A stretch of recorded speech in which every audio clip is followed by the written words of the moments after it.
E eu quero aqui falar desse tema que Deus me deu. Cuidado com o evangelho nostálgico. Mas ainda que nós mesmos, ou um anjo do céu, vos anuncie outro evangelho, além do que já vos tenho anunciado, seja anátema. Assim como já vos disse, agora de novo também digo, se alguém vos anunciar outro evangelho, além do que vocês já recebeste, que seja maldito. Porque persuado eu agora a homens, ou a Deus? Ou procuro agradar a homens? Se ainda estivesse agradando aos homens, não seria servo de Cristo. Mas faço-vos saber, irmãos, que o evangelho que por mim foi anunciado não é segundo os homens, ou seja, é o evangelho de Deus, é a palavra de Deus. No livro de Gálatas, a gente percebe que foi a única carta do apóstolo São Paulo, que ele não começa com ações de graças e não termina com bênção, para vocês entenderem o problema daquela igreja. Porque o apóstolo Paulo estava indignado, o apóstolo Paulo estava nervoso. Mas por quê? Porque ele levantou aquela igreja, ele evangelizou, cuidou dos irmãos, ensinou o evangelho genuíno. Daí ele precisou se ausentar, e quando ele se ausentou, alguns judeus que se converteram começaram a falar para os irmãos: irmãos, o que o apóstolo está ensinando não é bem assim. Vocês devem voltar aos rudimentos da lei. Vocês devem praticar a circuncisão. Vocês devem guardar a tradição judaica. E esses novos crentes começaram a fermentar a cabeça daqueles que o apóstolo São Paulo havia ganhado para Cristo. Mas ele ficou indignado, ele ficou bravo. Ele falou: ó, insensatos Gálatas, quem é que está ensinando vocês outro evangelho? Eu vou ter com vocês de novo e vou anunciar a Cristo tudo de novo, até que Cristo seja gerado em vós. Havia dentro da igreja pessoas pregando um evangelho diferente, que no meu tema seria um evangelho nostálgico, das tradições, dos rudimentos judaicos. E Paulo queria que aqueles irmãos ficassem firmes somente no evangelho verdadeiro, o evangelho de Cristo. Por que foi pregado ali um outro evangelho? Porque havia pessoas com interesses de trazer uma proposta diferente aos rudimentos da fé. Sempre tem alguém querendo repaginar a obra de Deus. Sempre tem alguém querendo repaginar a igreja. Sempre tem alguém dizendo que está na hora de mudar, de repaginar, de, criar algo novo. E é esse que é o grande problema. Nasce o quinto evangelho, ou nasce o evangelho nostálgico, que está na esfera humana, dos sentimentos e das emoções, naquilo que eu sinto, e não o que Deus espera de nós. Isto é um evangelho nostálgico, e Paulo ficou indignado. E nos dias de hoje não é diferente. Às vezes tem quem querendo trazer a tradição, usos e costumes bem, conservador. Mas há também quem diga que é um novo tempo, de ter uma visão mais aberta, mais livre, onde a gente tem mais que conquistar do que preservar. Não adianta conquistar se a gente não preserva no que a palavra de Deus requer de nós. E a gente vê tantos discursos, pessoas pedindo um outro evangelho. Gente, este assunto é lá do passado, e 2000 anos depois a gente se depara com ele novamente, com uma outra roupagem. Mudaram as pessoas, mas a voz é a mesma.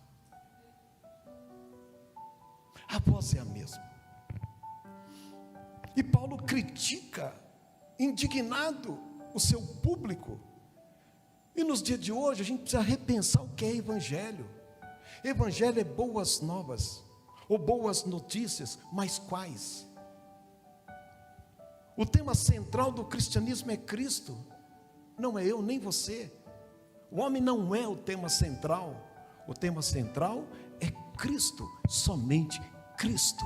Cristo é o personagem mais importante do cristianismo. Sem Cristo não há salvação. Sem essa boa notícia não há salvação. Quando ele nasceu, um coral angelical louvou, e eles estavam cantando paz na terra aos homens de boa vontade. Ou seja, é chegado até vocês a boa notícia de remissão, de perdão do pecado e reconciliação com Deus.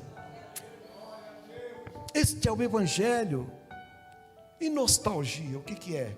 É um sentimento, é um desejo de realização, ou até mesmo um sentimento de impotência. E é esta procura de alimentar os sentimentos e as emoções que nasce o Evangelho nostálgico. O Evangelho daquilo que eu quero ouvir e não do que eu preciso ouvir. É como se eu doente chegasse no médico. Imagina, uma pneumonia. E o médico fala assim: João, tá complicado aí, pulmões comprometidos, vai ter que tomar antibiótico, vai ter que tomar. Mas doutor, eu quero tomar S. A S é docinho. Pode ser paracetamol, tem até uns docinhos. Não, filho, se você quer ser curado, é isso aqui. Não é o que você quer, é o que você precisa. Então o que nós queremos está dentro de nós, é a nossa nostalgia, é esta procura. Nós nascemos numa natureza caída, distanciado de Deus, da glória de Deus, e dentro de nós tem essa luta todo dia, alma e espírito se degladiando, nós querendo estar, nas emoções, nos sentimentos, e Deus trabalhando o nosso espírito, não no campo das emoções e dos sentimentos. O Evangelho nostálgico alimenta o nosso sentimento, alimenta os nossos anseios, o que a gente sente. Hoje tem gente que vai numa reunião, numa igreja, sente um arrepio. Nossa, fui batizado com o Espírito Santo. Foi nada, você só sentiu um arrepio. Ser batizado com o Espírito Santo é falar língua estranha. Está cheio do poder de Deus. Tem pentecostais aqui?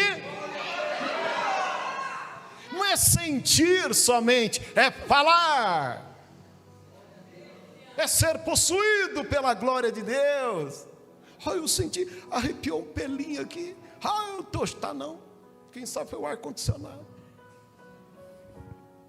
O Evangelho nostálgico trabalha na periferia dos nossos sentimentos e emoções.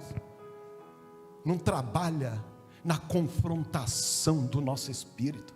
Nós nascemos rebeldes. Nós nascemos distanciados da glória de Deus. Nós nascemos confrontando tudo que é Deus. O inimigo sabe disso. Ele quer nos alimentar com aquilo que a gente quer, não o que a gente precisa, porque o que a gente precisa, o diabo não dá não, só Deus dá. O que eu quero, está aí. A igreja, gente, é um organismo vivo, o corpo de Cristo, não é um ajuntado de pessoas com objetivos terrenos, que busca mostrar-se pertencente somente a uma agremiação. É muito mais do que isso. A igreja é o corpo de Cristo. Corpo, Cristo cabeça e nós o corpo. Quando o teu cérebro, levando para o corpo humano, quando o teu cérebro sabe que você comeu alguma coisa que, sabe o que ele faz? Ele dá ordem, põe isso para fora, ou sai por cima ou sai por baixo, porque o que cai errado tem que ser expurgado. A pessoa chega lá passando mal com a diarreia, o médico fala: é assim mesmo. Enquanto você não colocar tudo para fora, e não corta a diarreia não, tem que sair.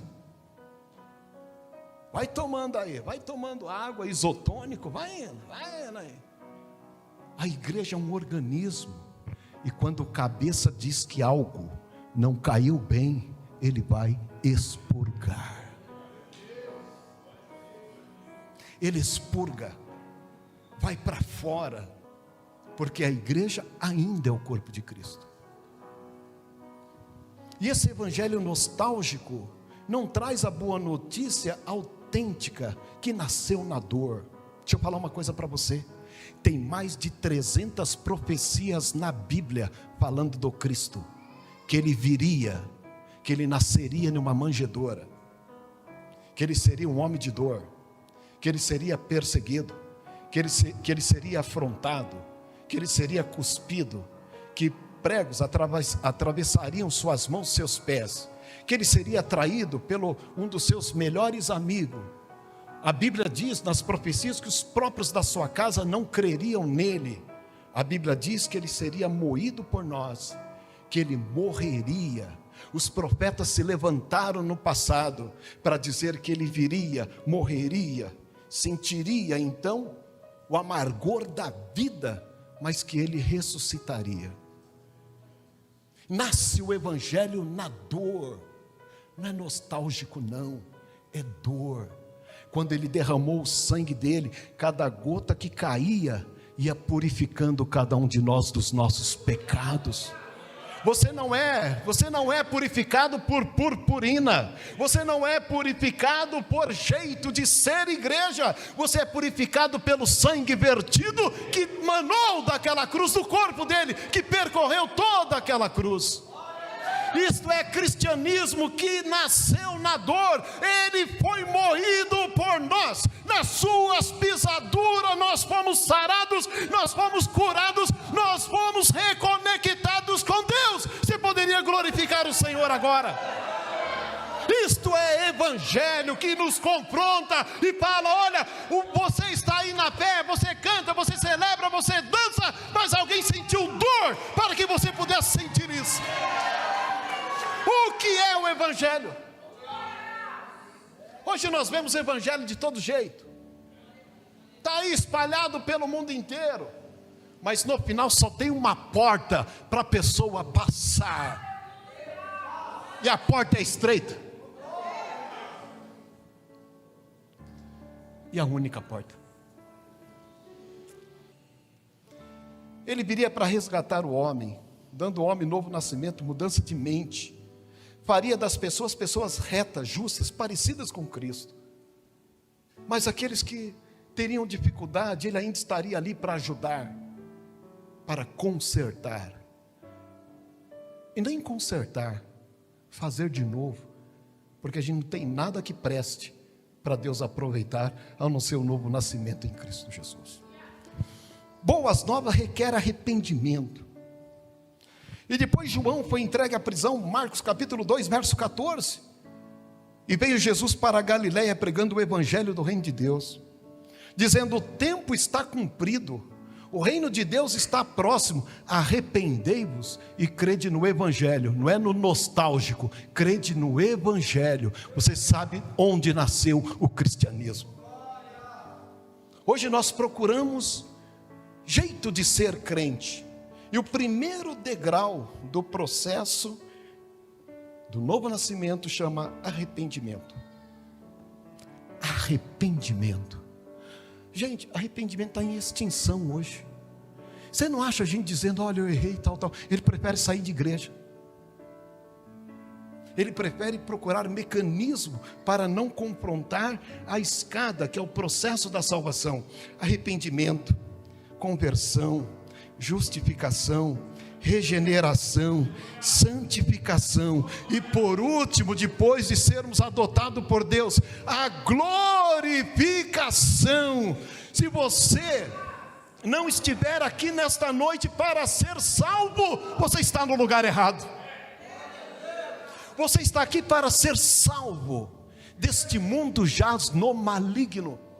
O evangelho nostálgico é aquele que não importa o seu estado, é o que Ele quer tirar disso. Esses dias eu vi um homem vendendo adesivo para carro, adesivos proféticos, para as pessoas colarem no carro, para serem abençoados, seus carros serem abençoados e não sofrerem colisão no trânsito de São Paulo. Isso é um evangelho nostálgico. E as pessoas procuram isso. formas, jeitos de ser cristão. O evangelho nostálgico até encanta, mas não nos confronta, não tem compromisso com o céu. Às vezes são luzes, fumaça, palavras de efeito, tudo que mexe com sentimentos e emoções. São os coaches que vêm até nós dizendo como ser igreja. Os 7 degraus para a igreja ser. Esquece isso. Se Deus não estiver lá, nada, absolutamente nada. Encontrei um rapaz esses dias, isso compete a nós falar na ceia. A gente conhece muitos alunos, muitos professores. Um aluno ouvindo um sermão sobre pecado, Ramar Teologia, falou: pastor, eu estava ouvindo a aula e eu pequei, eu traí minha esposa, discuti com ela e traí. E o que eu devo fazer? Procurar teu pastor, ele vai orientar você e você vai se resolver com tua esposa. Vocês dois agora são um só. Mas pastor, se eu falar com ele, ele vai me tirar da comunhão. Falei: você deve falar com o teu pastor. Se eu falar para minha esposa, eu vou perder o casamento. Filho, problema teu. O que a Bíblia diz? Você precisa, se você quer ser salvo, você tem que ser verdadeiro. Daí a pessoa vai lá em um pastor, aparece lá na igreja, numa igreja que traz o evangelho nostálgico, chega na frente, pedir a oração, o profeta do evangelho nostálgico: o Senhor será na sua vida, tu serás uma bênção, você vai ser grande, portas grandes vai estar sobre a sua vida, você vai ser próspero, assim diz o Senhor. Deus disse tudo, só não falou para ele confessar o pecado que deveria confessar. Isto é evangelho nostálgico, onde a gente esconde as nossas doenças como Naamã, todo aquele brilho de capitão, cheio de medalhas, cheio de conquistas, e por dentro lepra corroendo e levando à morte. O evangelho nostálgico vem tirando de nós o verdadeiro sentido de ser cristão, de mudança de mente, de transformação. A gente vai participar de uma ceia que diz o seguinte: examine-se, pois, o homem a si mesmo, e coma deste pão e beba deste cálice. O Senhor diz que aquele que não comer, não beber, não tem parte comigo. Paulo fala o seguinte: examine-se e beba, coma todos, porém, aquele que come e bebe indignamente, será culpado do sangue do Senhor. Por isso que no meio de vós há muitos fracos, há muitos doentes, há muitos que já dormem. Daí você vai numa igreja, até o ímpio toma a ceia, ele não tem a mínima ideia do que é o sacramento. O que importa é a oferta que ele põe no gasofilácio. Isto é o evangelho nostálgico, que não está preocupado com tua vida espiritual, com a tua mudança de mente, com o teu passaporte da verdadeira alegria lá em cima. É uma fala que tenta repaginar o verdadeiro sentido das boas notícias. Hoje nós vivemos um tempo onde as 300 profecias da Bíblia não valem nada. Arrependimento, misericórdia, é jeito de ser cristão. E o interessante é que as pessoas não percebem que a Bíblia fala deste evangelho nostálgico. Você quer ver? Diz a palavra de Deus que Deus fez os anjos, levantou lá um querubim, conhecido como Lúcifer, anjo de luz, tinha uma qualificação interessante nos céus, ele era perfeito, criado perfeito, até que um dia nasceu o quê? A iniquidade no seu coração. Mostra o livre-arbítrio. Ele quis mais, ele quis acessar mais espaço do que Deus tinha dado para ele. Na verdade, ele quis sair fora dos preceitos da palavra de Deus, e criou no coração dele uma nostalgia de ser semelhante a Deus. E essa nostalgia é um problema, porque ela pode nascer na pessoa e ser disseminada nas outras. Lúcifer sentiu aquele desejo: eu preciso, eu também quero. E ele chega no ouvido de um anjo, 2, 3, uma terça parte dos anjos. E a nostalgia de Lúcifer foi disseminada. E Lúcifer leva uma terça parte com ele. E foram precipitados da presença de Deus, conhecida então como agora os demônios, anjos caídos. A nostalgia pode criar rebelião, porque o anseio das pessoas pode arrastar outros.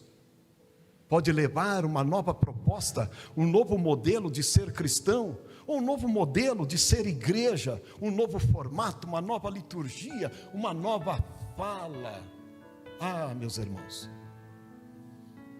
Lúcifer foi o primeiro a trazer problema dentro da igreja. Lúcifer foi o primeiro a mostrar uma proposta diferente. Lúcifer quis criar o seu próprio trono na Assembleia de Deus. Não é nosso não, lá. Na Assembleia dos Anjos. E essa história é antiga. As pessoas que têm um coração cheio de nostalgia, eles podem contaminar. Isso aconteceu com o pródigo. Vontade, desejo, expectação. Ele não ouviu a voz do pai. Me dá a parte que me pertence e vai. E ele se quebra. Ele volta quebrado. Ainda bem que deu tempo para ele voltar. Porque a nostalgia é um grande tiro no pé. Eu fico pensando sobre igrejas. Às vezes as pessoas falam que a igreja tem problema. A igreja sempre teve problema. A primeira igreja que teve problema foi no céu, na Assembleia de Deus. Foi lá. O maior escândalo que você pôde ouvir na face da terra nasceu no céu. Um anjo levou consigo uma terça parte dos anjos, causando um alvoroço na Assembleia de Deus. E a nostalgia de Lúcifer arrastou aqueles anjos. Eu fico pensando, se igreja, ela não tem dificuldade? Tem, gente. Igreja é igual um hospital. Se você for no Campo Limpo, falta de repente especialidades lá. Falta medicamentos importantes, caros, que às vezes a pessoa precisa tomar e não tem. Falta mão de obra especializada, falta ambiente. Mas ainda o hospital é o que a gente precisa ir para ser curado. Os hospitais podem ser ruins, pior sem eles. Exceto, se eu for num hospital com pneumonia, precisamos tomar um antibiótico, e a pessoa fala, não, toma um AS que já ajuda. Abre teus olhos. Porque o que cura a doença é o remédio certo. E Cristo, o sangue dele vertido na cruz é suficiente para curar o homem do seu pecado. Então igreja, a primeira igreja que teve problema foi lá. Foi lá, diante do altar de Deus, porque aquele querubim era um guardião. A função de um querubim é guardar. Ele estava do lado do trono. Ele assistia a Deus diariamente. E ele criou o que criou lá. Na terra pode acontecer de tudo. A Bíblia diz o seguinte: é mister ou necessário haver heresias ou até escândalos para manifestar os fiéis. Para manifestar os fiéis. Quando Lúcifer arrastou uma terça parte com ele, ele criou a rebelião. E diz a palavra de Deus que a rebelião é como o pecado de feitiçaria.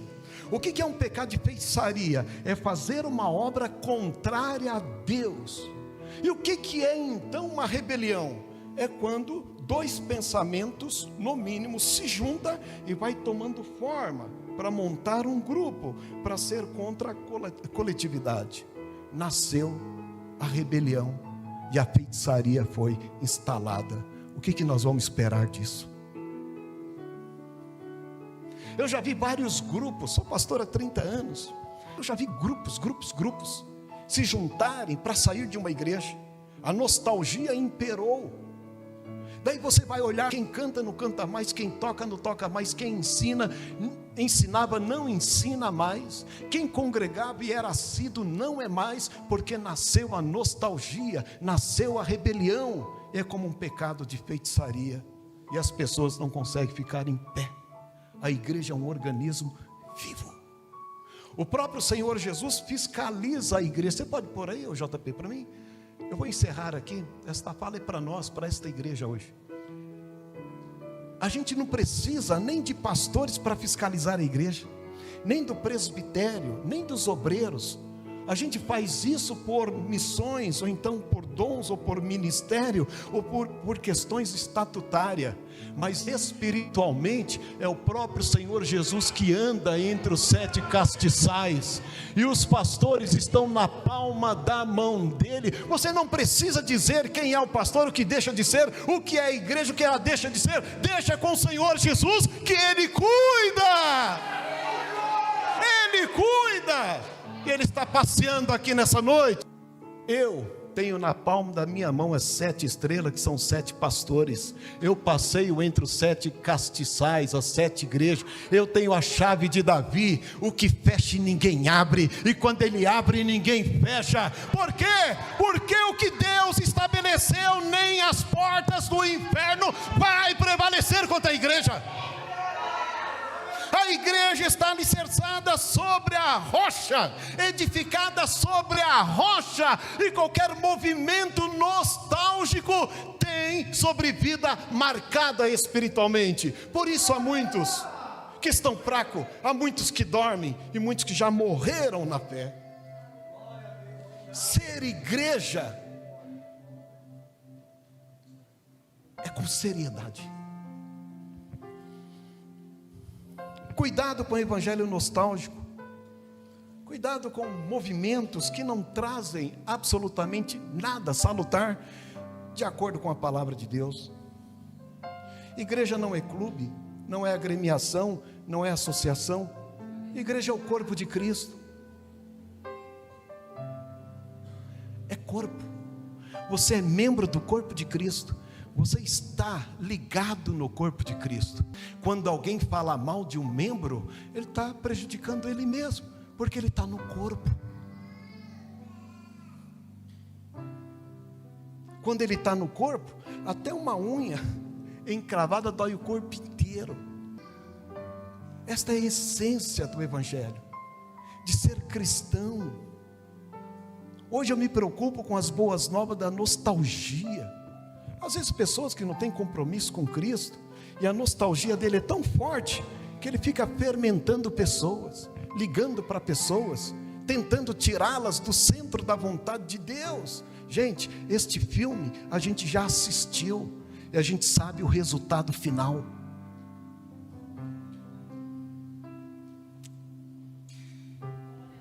Hoje é ceia. Põe o 2. É impossível ser noiva de Cristo tendo um caso com o diabo. O evangelho nostálgico não está preocupado se eu e você estamos pecando, se eu e você, esquece isso. O evangelho nostálgico é um abraço enorme, que você sente o afago, mas que não cura.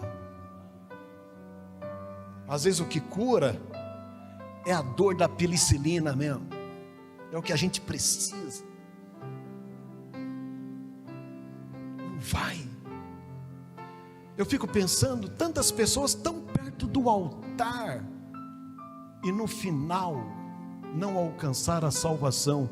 Era melhor ele ter aproveitado o mundo. Muitas pessoas fogem dos seus próprios pecados. Ou fogem da igreja? Porque chegar lá e falar, olha, eu estou arrependido, me ajuda. Eu prefiro,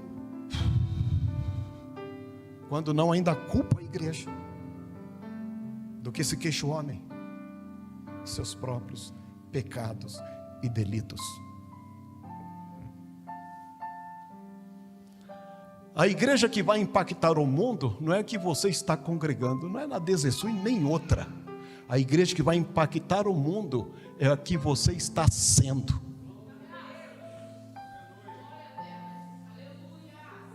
Não é a igreja, um movimento nostálgico que vai. É a igreja que está sendo igreja, no meu proceder, no meu falar, na minha língua. como eu trato meus irmãos, como eu trato meus líderes, como eu trato as pessoas. Eu sempre falo, para uma pessoa ser educada não precisa ser crente. Meu pai não era crente, não nasci num evangelho, numa família conservadora crente, mas eu aprendi o que foi educação, de falar, sim senhor, sim senhora, me dá licença. Eu aprendi educação antes de ser crente. Agora, quando nem o cristianismo faz a pessoa ser educada, você já percebe o tipo de crente que a pessoa é. Porque nem o cristianismo conseguiu mudar a mente da pessoa. Metanoia, mudança de mente. Quem não teve mudança de mente, eu sempre falo, continuou sendo um noia, drogado, embebecido no campo dos sentimentos e das emoções. Quero orientar esta igreja, em nome do presbitério, toda e qualquer fala nostálgica que queira tirar você do centro da vontade de Deus, vigie. Essa história é antiga. Fica no Senhor, peça a direção de Deus, sinta a direção de Deus.